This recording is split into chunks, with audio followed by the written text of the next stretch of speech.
Hello, my dear viewers and my long-term investors. This is your boy Bhuvi, and today video is going to be majorly about the world economy. Okay, first now I'm going to talk about Tata Motors, which made a partnership deal with Shell India to establish EV chargers, and then this partnership will allow them to place chargers where they are really needed and mostly needed.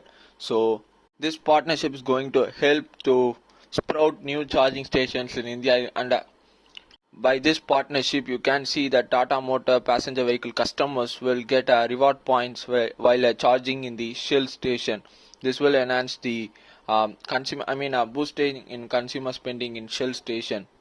And let's get into the major news, which is about the pause in rate cut in of Federal Reserve in America.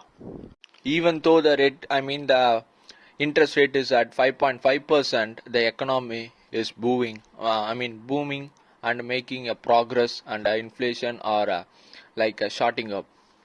And the inflation started to kicked off in 2021, and the rate cuts culminated in 2023 to 5.5% from like a marginal 0.1 above 1% to 5.5%, which is more than a five-fold increase of interest rate, and now it's sitting at just 5.5%, while the inflation is sitting at 3.5%. If you take while the core inflation, which is the exclusion of food prices and fuel prices from the CPI, which is the core inflation, which is sitting around 3.8%, but the Fed's target is 2%. It needs 1.8 more percent to be alleviated. Funny news is Fed thought this rate cut will end up in a soft landing in the economy. Soft landing means slow. The growth will decline while the inflation also decline.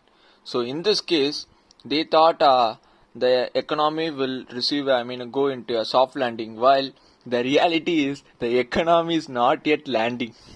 Because the job numbers are increasing, while the employers are appointing more workers, while the prices of commodities and every food prices is shooting up, and wage growth is very bolstered, while the inflation is stalling, but in this case it is increasing marginally month by month.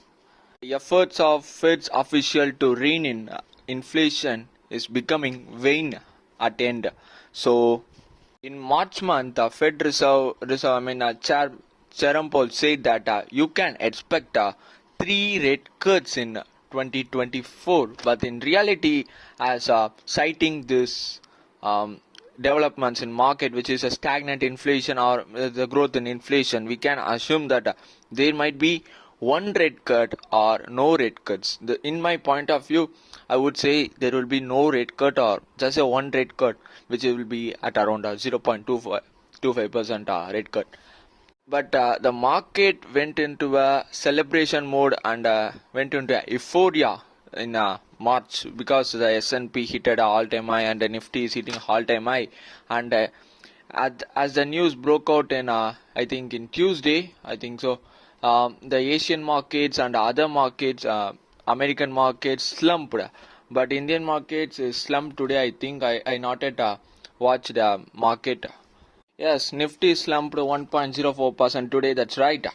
By the anticipation of rate cuts in 2024, gold surged to its all-time high. I think the gold will plummet, and the yields in US Treasury bonds will surge, while the prices of bonds will come down. So this is a macroeconomic news today. In my view, at this point of time, I would say that the growth, the rate cut is not, I can't predict in the foreseeable future or in this year. So I would say that if I have a raw cash, the dry powder in my hands, I would invest in IT sector, ITBs in India, because IT and pharma are earning in dollar, and you can expect their earnings will surge because even though revenues will fall down, the rupee will depreciate against dollar, because dollar will strengthen because there is no rate cut in America, and you can expect the uh, IT's revenue will surge in this year.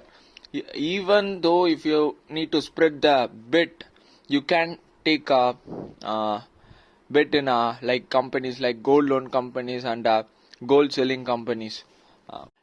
In my point of view, I would buy some gold loan companies, because like Muthoot and Manappuram and some other.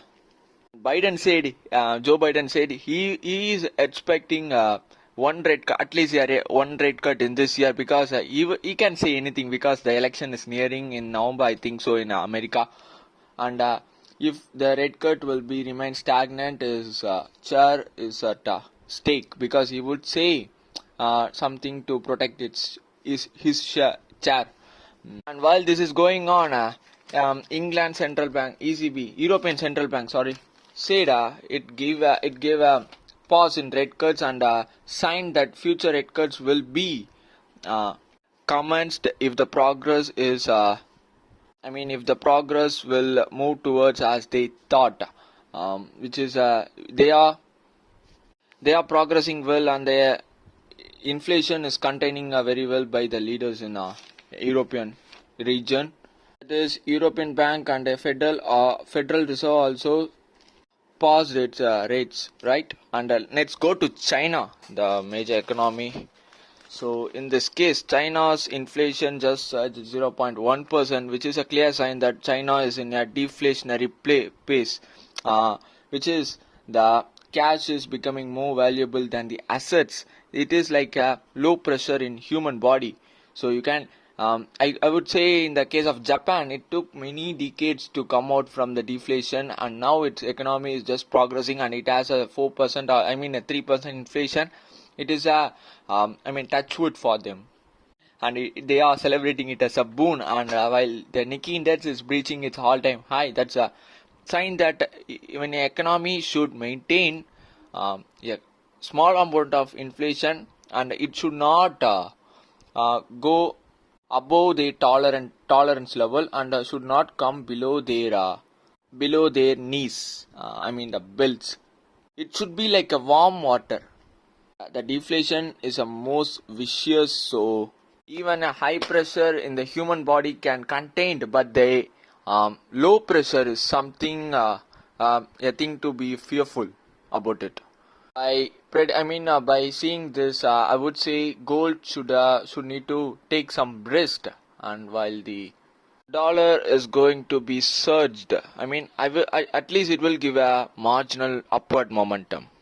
That's today's video, and this is a world economic scenario, and you should take decisions up to the minding about this. So thank you for watching till end, and I would insist you to like, share, subscribe and comment, and